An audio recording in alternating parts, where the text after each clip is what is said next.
ఓ సినిమాని నిజాయితీగా తీస్తే ప్రేక్షకులు తప్పకుండా ఆదరిస్తారనడానికి కన్నప్ప ఓ నిదర్శనం అన్నారు హీరో మంచు విష్ణు. ఆయన టైటిల్ పాత్రలో నటించిన ఈ చిత్రాన్ని ముఖేష్ కుమార్ సింగ్ తెరకెక్కించారు. మోహన్ బాబు నిర్మాత, ప్రభాస్, అక్షయ్ కుమార్, మోహన్ లాల్ తదితర పాత్రధారులు.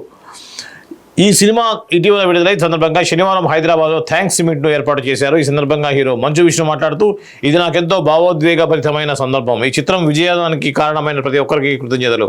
ఈ విజయం పూర్తిగా మా నాన్నకే దక్కుతుంది. దీనికి ముందు నేను నటించిన సినిమాలు పెద్దగా ఆడలేదు. అయినా దేవుడిపై నమ్మకాన్ని నేనెప్పుడూ వదులుకోలేదు. నేనేంటో నా తండ్రి ముందు నిరూపించుకోవాలనుకున్నా. నా పేరు మీద ఉన్న ఆస్తులన్నీ బ్యాంకులో తాకట్టు పెట్టి దీన్ని తీశాం.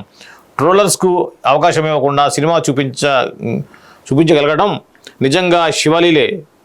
మేము ఎన్ని కప్పిపుచ్చాలనుకున్నా కొన్ని తప్పులు ఉన్నాయి, కానీ ఒకే కారణంతో ప్రేక్షకులు మమ్మల్ని మన్నించారు. చివరి అరగంట సినిమాలో లీనమైపోయారు. ప్రభాస్ కారణంగానే మా సినిమా ఇంత పెద్ద ఓపెనింగ్స్ వచ్చాయి. ప్రభాస్ వచ్చిన తర్వాతే సినిమా మారిపోయిందని అనుకుంటున్నారు, కానీ శరత్ కుమార్తో జరిగే సంభాషణలతో సినిమా మారింది. బహుశా ప్రభాస్ ఉన్న స్టార్డమ్ వల్ల అక్కడ నుంచి మారిందని అందరూ భావిస్తుండొచ్చు.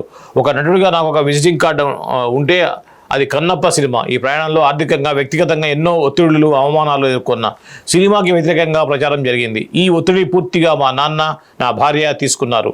వాళ్ళకి ఎప్పటికీ రుణపడి ఉంటా అన్నారు. భగవంతుని ఆశీస్సులు, ప్రేక్షకుల ఆదరాభిమానాల వల్లే మాకు ఈ విజయం దక్కింది అన్నారు నటుడు, నిర్మాత మంచు మోహన్ బాబు. ఈ కార్యక్రమంలో ముఖేష్ కుమార్ సింగ్, మైత్రి శశిధర్ రెడ్డి, వినయ్ మహేశ్వర్, కౌశల్, శివ, బాలాజీ తదితరులు పాల్గొన్నారు.